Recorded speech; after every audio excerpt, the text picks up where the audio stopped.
Welcome to Dilated Peoples of the Caribbean Part 8.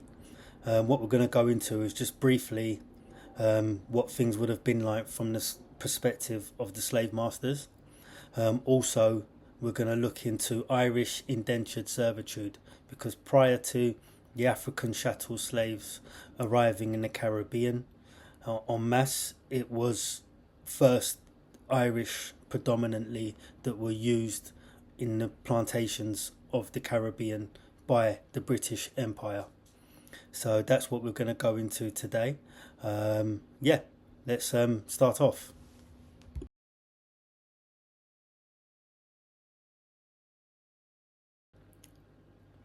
From the slave master's perspective, being oftentimes a minority population with the threat of UK military enforcement as a deterrent to rule with strictness was a means of survival and continuation of mass production. The first century of colonisation would have been fraught with conflict against a dwindling native offensive. They had to have been able to anticipate mass rebellions that would rear every few years to avoid anarchy. To continue maintenance and keep order during outbreaks, plus interpret population behaviour within the walls of an open-air prison, would have meant a slave master's primal survival strategy would be the institutionally racist whip of cruelty and utter ruthlessness. In return, profits were churning an extreme wealth that would become the foundation that secures British superiority. During the 1500s, the slave masters would have been presiding over an equated mix of indentured servants. But with mortality rates around 3 years as well as swelling demand from Europe, the slave masters were to ratchet up the acquiring of manpower one way or another. Throughout the 16 and 1700s, the transportation of Africans across the Atlantic Ocean was ratcheted up to its highest level of mass migration ever witnessed. The plantation system, now cemented as a way of societal make-up, had the feasible space to utilise African chattel to the extreme. However, prior to this, in the mid-1600s, an influx of European peasantry had meant the plantation workforce was handed a significant injection of Irish citizens taken from their homeland and sold into indentured servitude contract to the highest bidder. The highest bidder seemed to be the plantation owners from Barbados that would oversee exploitation of who would be seen at the time of British Cromwellian conquest as islands unruly. Back in the 1600s, the slave masters would have been small in number, just an elite few, yeah? But obviously they had to maintain control. They would have always had the backup and support of the British military at the time, but they wouldn't have always been on the islands to control, so they had to be utterly ruthless to control like a population that was much larger than theirs. So they had the deterrent of the British military when needed, but in order to maintain day-to-day duties of who's working underneath them, they would have needed to be ruthless no matter what. To rule over just a few people, over a mass population, you had to be strict and very, very ruthless one way or another, So, from the slave master perspective, they would have been scared at times, because they would have been like literally just a handful of them ruling over like hundreds of people on plantations, literally on their own, day by day by day. And then obviously the British Army would maybe cruise by every now and again, but they would be obviously having insurgency warfares with other European countries fighting for, or European empires fighting for, or battling for the Caribbean, which would go back and forth between Spain, predominantly France and Britain were at it, and also the Dutch to a lesser extent as well. Yeah. Now, I'm not too big on numbers because, I read different extracts and they give you different figures, but I've read like at times in the Caribbean, the mortality rate, because you've got to think you've got to be shipped on a boat, you got to that's perilous as in itself. Then you've got to last out on rations or on not very, very much food, and also work the plantation work, which would have been difficult, arduous work, right? But some extracts say the mortality rate was 3 years. Like a strong person, strong, like working age person would last 3 years. But then some say it was 8 years at certain times. So anywhere between sort of 3 and 8 years was the mortality rate for these people, yeah? And that includes the black African slave as well, right? But the Irish indentured servant too, right? And this is what went on prior to Barbados becoming the black country that it is now. The first people there were the obviously the white slave masters, the indigenous, but also thousands of islands unruly, as I put it, you know. So anyway, let's move on.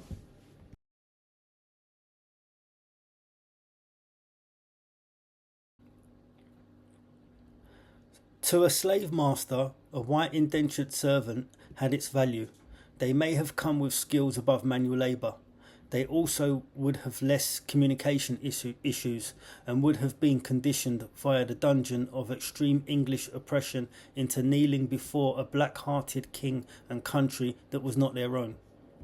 Being indentured also meant they could presumably have been exhausted in knowledge of contract expiration, which would have unlocked freedom.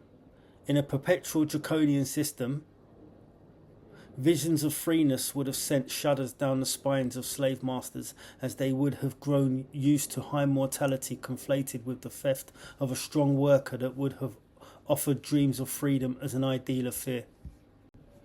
So, like, the difference with, say, the Irish indentured, obviously they would have come from Europe. Some of them may have been skilled in some way because of, you know, they may have been working when they were in Ireland or whatever, so that would have lent well. But what I would say is that many extracts I read, sometimes being on an indentured servitude contract allows this type of exploitation. They know that your contract is coming towards its end. Anything that you do that is not right in terms of behaviour, they'll extend it. And, you know, the mortality rate was quite low, so the chances are you might not even get to the end of the 10-year.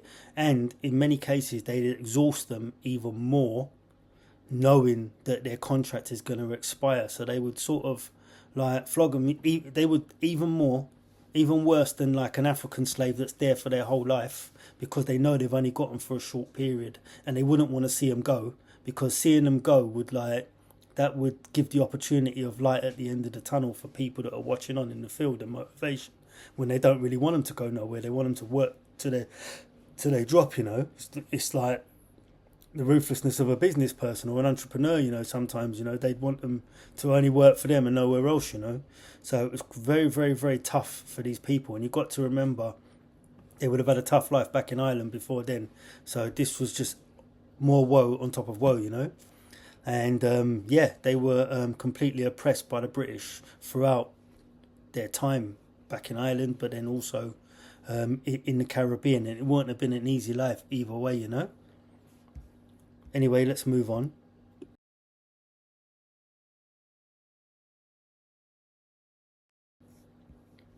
Many of the Irish, after contract expiration, would have been given stark choices: either stay on and work the servant life, or elect to leave for a life of new adventure. Most would end up migrating to the American mainland.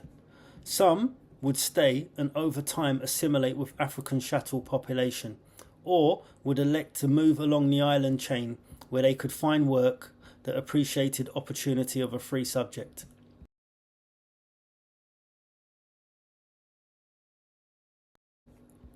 For example, the Emerald Island of the Caribbean, Montserrat.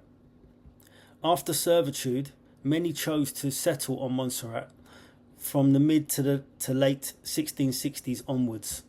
Facing persecution and second-class citizenship, many of the Irish indentured servants had completed their contracts would choose Montserrat over and above any other island as a place to settle. Still to this day, although the face of the population is of black descent, nevertheless, many of their island's traditions root back to Ireland. Montserrat remains the only island in the Caribbean to exclusively celebrate St. Patrick's Day. In fact, they go much further, as it's in the calendar as a national holiday.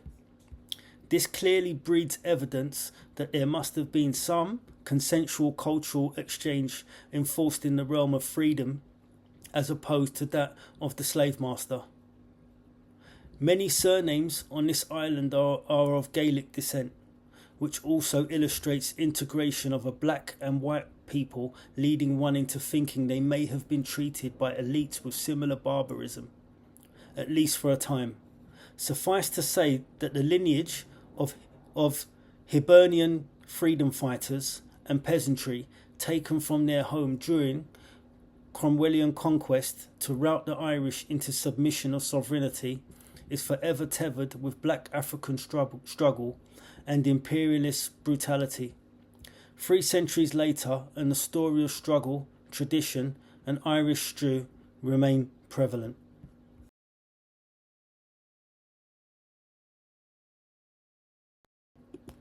So, that's the story of what happened to the Irish in the 1650s for about 20 odd years. After finishing their indentured servitude contracts, they had a choice to either they couldn't make their way back across the Atlantic, so they had to go to America and assimilate with the population there. If not, they just worked their way up the island chain. But for whatever reason, many of them decided to settle on the Caribbean island of Montserrat and live out their lives and continue with their traditions on that island, yeah. I'd also read extracts of like them helping the black Africans on that island against British oppression as well, which is another story, yeah. But pretty much in the world of 1600s, 1700s, they were treated, yes, I would say better than African slaves, yeah, but they were treated nevertheless as second-class citizens and wouldn't have been afforded the rights of someone that was of British lineage or English lineage, yeah. So they had it hard themselves, right? Many of the Irish that were taken, they were taken during the Cromwellian conquest, which was an English initiative to make Ireland Britain, basically. And what happened was, when the British stopped in Ireland, whoever was on the streets or seen as unruly or a dissident, criminal, whatever, they were rounded up, and it was called Barbados. They were sent to Barbados, whether they liked it or not. So it was kind of like close to slavery. They had a contract, but they were like, it was like a prison sentence. Yeah, and also some English would fall under that as well. Welsh, Scottish, anyone within the British Isles that was seen as unruly, they would obviously, like as a convict would to Australia, they were sent to Barbados. Yeah, so it's a few of them, but predominantly Irish that they did this to. Yeah, so they would have been oppressed by the British in their own country, and then sent to the Caribbean and further oppressed, and then to the Americas where they would have lived out their life and potentially at that time been second-class citizens, wouldn't have been able to become owners, but would have been like servants and work in the fields and whatever else. And it wasn't the best life, is what I'm trying to allude to, yeah. What I'd also say is there's an obvious integration via the fields of freedom and romance, because many of the island's inhabitants have got Irish surnames.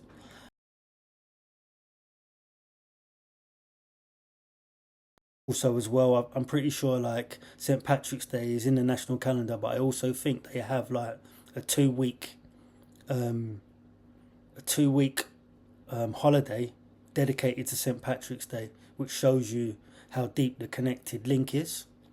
So they do more than what you do over here. Like you do like a 1 day on the 17th of March or whatever it is, but they do 2 weeks of St. Patrick's Day. So it's steeped in religion, obviously, but it's also steeped in Irish Hibernian culture, So it's just good to take note. And I just wanted to go on and say this one thing. Like they had like a volcanic eruption, and volcanoes can go off any time in the Caribbean, and it can literally decimate an island. So I just wanted to say like out to the Irish government and whatever else, you're out here handing out visas and all that to all these other places and whatever else.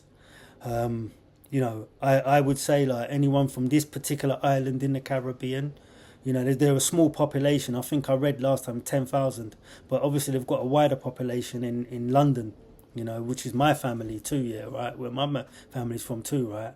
And I'd say, man, like, you know, if they're ever in trouble and they need refugee status or whatever else, you should close your eyes and you should do these people a favour. You should always offer them an open door. Do you know what I mean? They'll assimilate with your culture going back, and they might have better cultural understanding going back hundreds of years than what the modern day person would that's Irish, you know. So yeah, you must accept these people into your hearts, you know, as they would you, as they have followed large amounts of your culture, you know. And I'm pretty sure, like, culinary wise, they've got an Irish stew or something quite similar or exactly the same, you know. And you'd be able to realise that it's pretty much the same, and there's an integration there, you know. And at the end of the day, those people were your bloodline. They are part of your bloodline because they would have assimilated. And even though they may have black faces now, but they would have like potentially an Irish grandfather or great grandfather in the closet, you know. And those people, just for one island of the Caribbean, you should accept them almost as your own. And I just wanted to get that out to you and make that abundantly clear to the Irish higher ups and just to those that were ignorant of the facts, because like those people that were taken from the Cromwellian conquest, they would have suffered more than 95% of any other Irish person that's ever suffered, because somebody dies, they die straight away, but they lived a life of sufferance, you know. So just in remembrance to them, and also their bloodline lineage that's also got a black face like mine right now, you know, you should open your door to these people if they've ever got any problems, or like their island needs to be evacuated or anything like that. It should be a passport straight away, you know, rather than all these other places. But anyway, I hope this message finds you well. I've enjoyed this one. I've got my little shirt and I don't really like it. I don't think it suits me, but you know, I think I'm more like red. I think I'm blue, red sort of colour. I don't know. You guys let me know. Anyway, hope this message treats you. Hope you receive this message well. Once again, deliver this message straight to your heart because it's from mine. All right, love, bless, love, one. Take care.